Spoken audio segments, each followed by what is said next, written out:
TV One atau Metro TV, tolong segera laksanakan debat terbuka antara Hotman Paris, Dr. Hotman Paris dengan si bujangan tua Rocky Gerung. Kita debat hukum ya, jangan debat omon-omon filsafat Kopingho. Itu hanya berlaku di dunia kango di komik, oke? Debat real, nyata, debat hukum positif. Kalau jalan di mall dengan seorang menteri, dengan Hotman, coba lihat siapa yang lebih populer, kepada siapa orang lebih banyak minta foto. Saya hanya kalah dikit sama Pak Jokowi. Ya sopan itu pada orang tua, sopan itu pada orang yang kita punya berutang moral tuh. Jadi bukan pada pejabat publik. Assalamualaikum warahmatullahi wabarakatuh. Kembali lagi di channel Prayoga Muhammad. Gimana kabar kalian semua? Semoga baik-baik saja ya dan dilancarkan segala rizkinya. Teman-teman semua, akhirnya ya Bang Hotman Paris menantang terbuka untuk debat bersama dengan Bung Rocky Gerung. Di mana kemarin Bung Rocky Gerung berstatement ya, di dalam ceritanya yang beliau menceritakan tentang si pencuri kambing tapi memberikan nama hot dog. Tentu hal ini banyak netizen yang akhirnya berasumsi bahwasanya itu adalah sindiran untuk Bang Hotman Paris. Karena di akhir ceritanya Bung Rocky Gerung mengatakan, tanya saja kepada cincin yang bergoyang.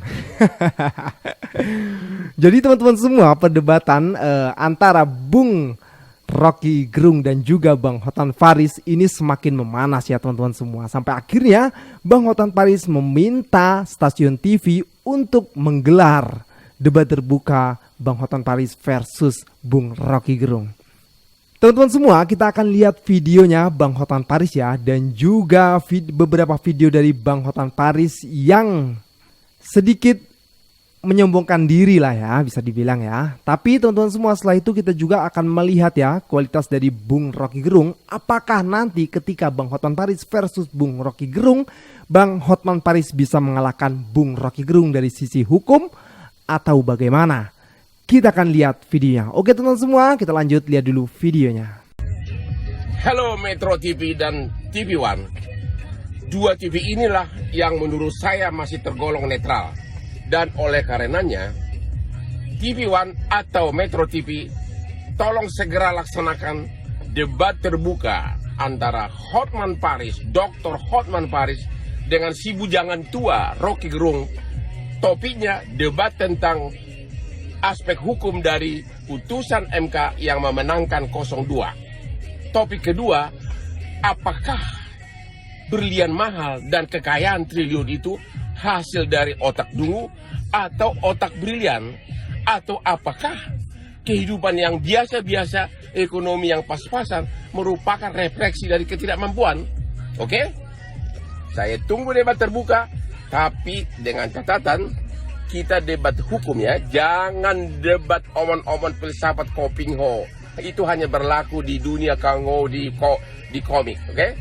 Debat real, nyata, debat hukum positif, itu baru jantan. Dan kita harus benar-benar objektif, tidak boleh selalu menghina-hina orang lain.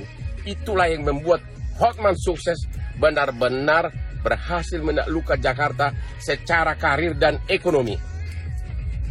Ditunggu TV One dan Metro TV.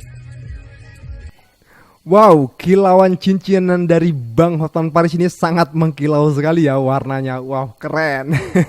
Tapi gue apresiasi ya statement dari Bang Hotman Paris ini yang menantang terbuka kepada Bung Rocky Gerung. Dan beliau mengatakan untuk Metro TV dan juga TV One segera menggelar acara tersebut. Tentunya kita akan dukung teman-teman semua. Terakhir statement beliau mengatakan tidak perlu menghina, ya kan?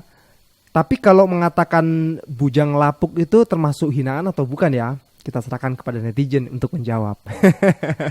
Oke teman-teman semua, kita lanjut lagi ke videonya.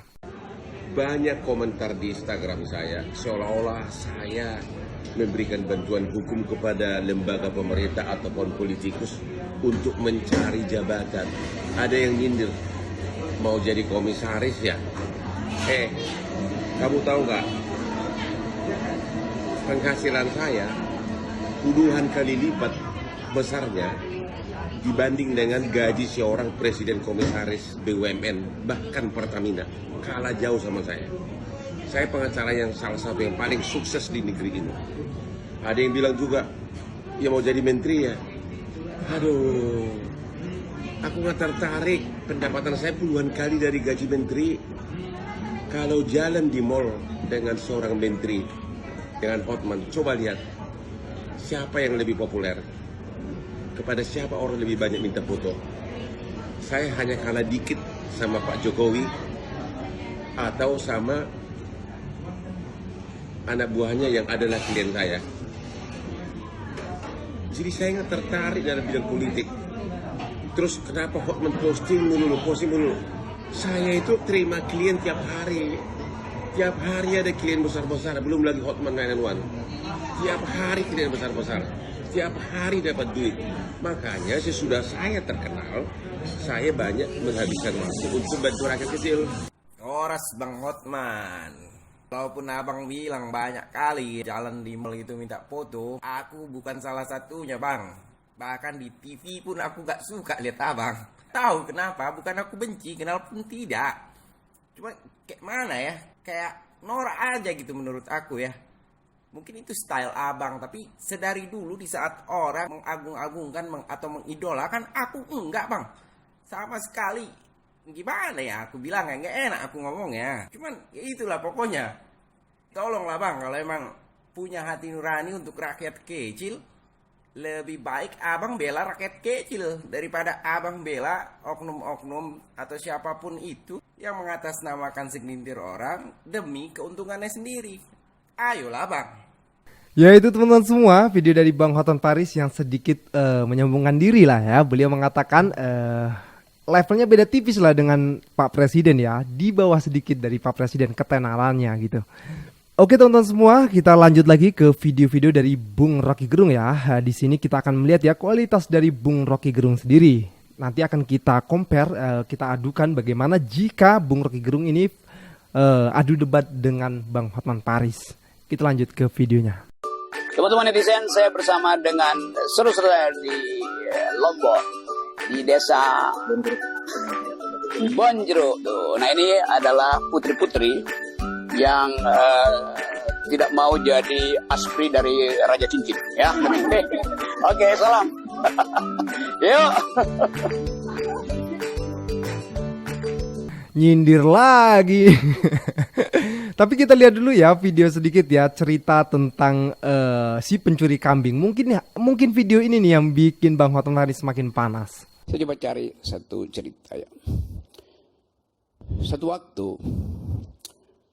ada seorang pemilik kambing melapor pada polisi, lalu dibawa ke pengadilan, diuji di pengadilan. Dia bilang begini, kambing saya hilang Pak Hakim tuh. Lalu dia bilang ada saksi bahwa kambing saya itu diambil oleh seseorang. Pencurinya namanya Hotdog gitu. Si Hotdog ini mencuri kambing itu. Lalu dibawa ke pengadilan. Hotdog, Anda mencuri kambing. Kata Hotdog, enggak, saya enggak mencuri kambing. Mana saksimu? Si Hotdog ini membawa 300 saksi untuk menunjukkan bahwa dia hanya menarik tali si kambing dan kambing itu ikut dia tuh. Membuat dia kalau ingin achieve tujuannya ya memang harus melakukan hal tersebut. Itu gimana Bang Rocky? Kalau dia achieve itu, dia bertanggungjawabkan, dia berbuat buruk. Dia bilang, gue berbuat buruk tapi gue bertanggung jawab atas keburukan itu. Oke. Kan itu yang namanya etos. Di dalam filsafat Aristotle, kalau orang berbuat jahat, dia juga bagus kalau dia tahu bahwa kejahatan itu dia pilih gitu. Nah. Orang Yunani itu nggak peduli baik dan buruk. Yang penting lu bertanggung jawab. Lu mau jadi maling yang betul.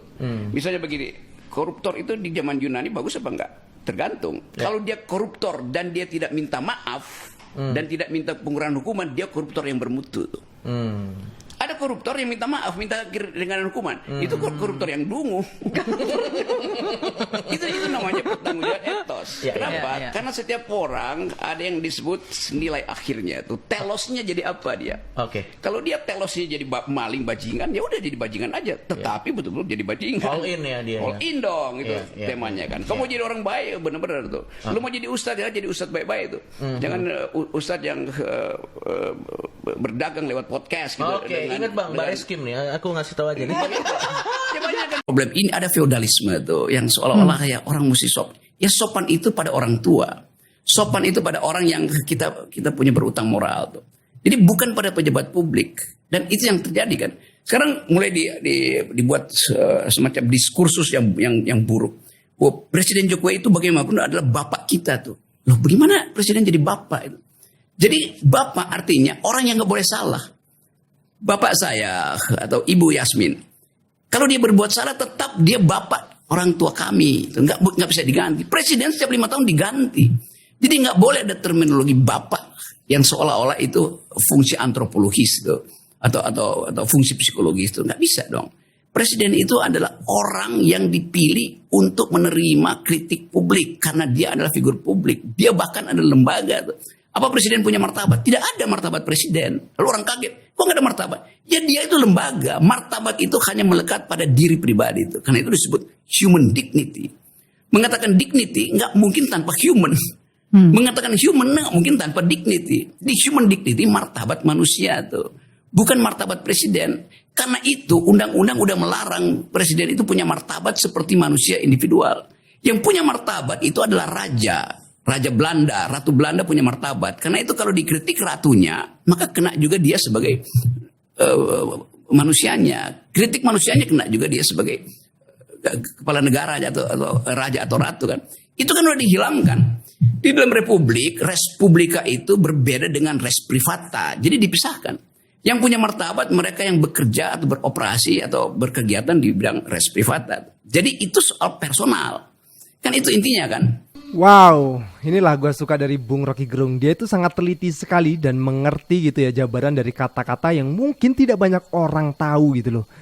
Jadi kalau misalnya lawan Bang Hotman Paris, ini kayaknya keren banget ini. Keren sekali ini. Ayolah TV One dan juga Metro TV gelar acara untuk perdebatan antara Bang Hotman Paris dengan Bung Rocky Gerung.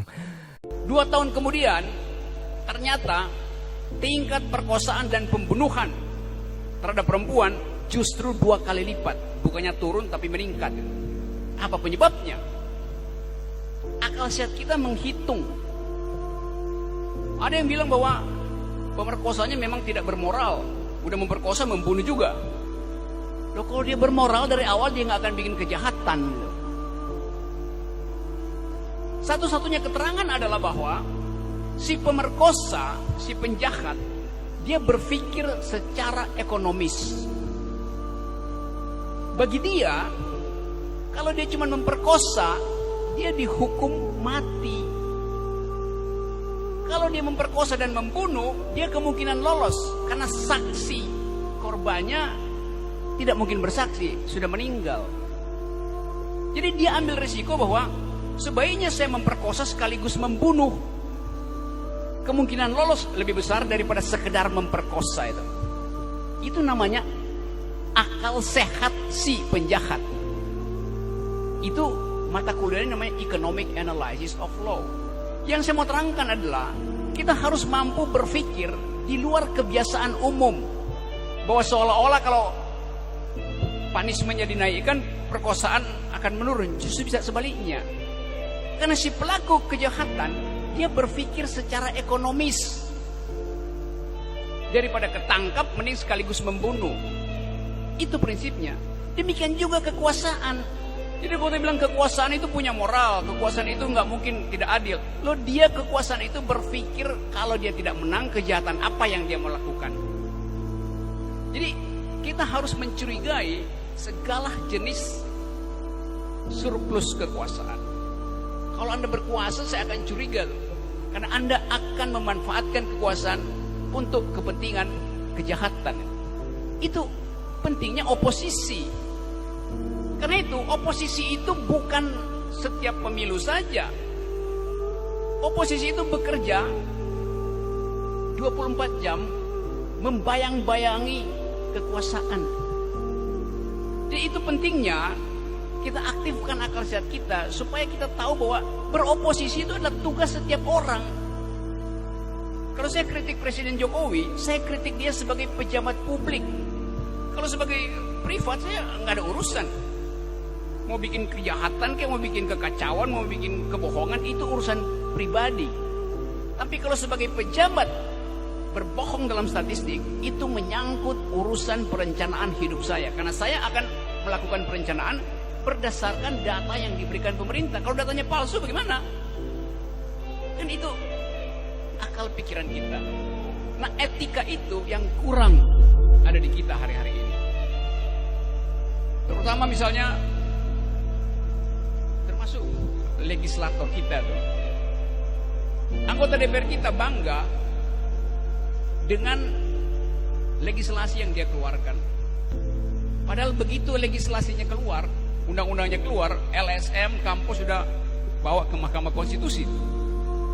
Lalu anggota DPR bilang, memang silahkan, kalau nggak setuju bawa ke Mahkamah Konstitusi di judicial review. Sebetulnya itu keterangan yang tolol. Sebab kalau saya membuat undang-undang, saya berupaya supaya undang-undang itu tidak diuji di Mahkamah Konstitusi. Artinya memalukan sekali undang-undang saya. Kalau baru 2 hari dikeluarkan, udah masuk ke Mahkamah Konstitusi itu. Tapi justru kita bangga, kan itu fasilitas hukumnya begitu kan? Silakan uji materi di Mahkamah Konstitusi. Artinya produk Anda itu KW 12, buruk. Jadi hal semacam itu yang saya kira perlu kita pikirkan sama-sama. Saya mengerti bahwa ada kegairahan baru di antara kita untuk menjemput kemenangan.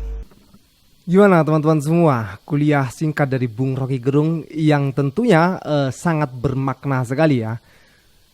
Bahkan malah membuat gue pribadi menemukan ilmu yang baru dari beliau. Dan banyak sekali ilmu-ilmu yang ditebarkan oleh beliau melalui sosial media, kampus-kampus, pertemuan langsung. Dan itulah salah satu manfaat yang ada pada Bung Rocky Gerung, mencerdaskan banyak rakyat Indonesia. Oke teman-teman semua, kita akan tetap menunggu ya kabar baiknya bagaimana nanti televisi akan menayangkan debat akademis antara Bung Rocky Gerung, debat terbuka antara Bung Rocky Gerung dan juga Bang Hotman Paris. Siapakah yang akan memenangkan? Tentunya harusnya juga untuk mencerdaskan rakyat ya. Tidak hanya sekedar berdebat. Oke teman-teman semua, gue rasa cukup. Jangan lupa untuk berikan komentar dan kritikan kalian di bawah ini. Jangan lupa juga untuk like, subscribe channel ini. Sekian dari gue, Prega Muhammad. Wassalamualaikum warahmatullahi wabarakatuh.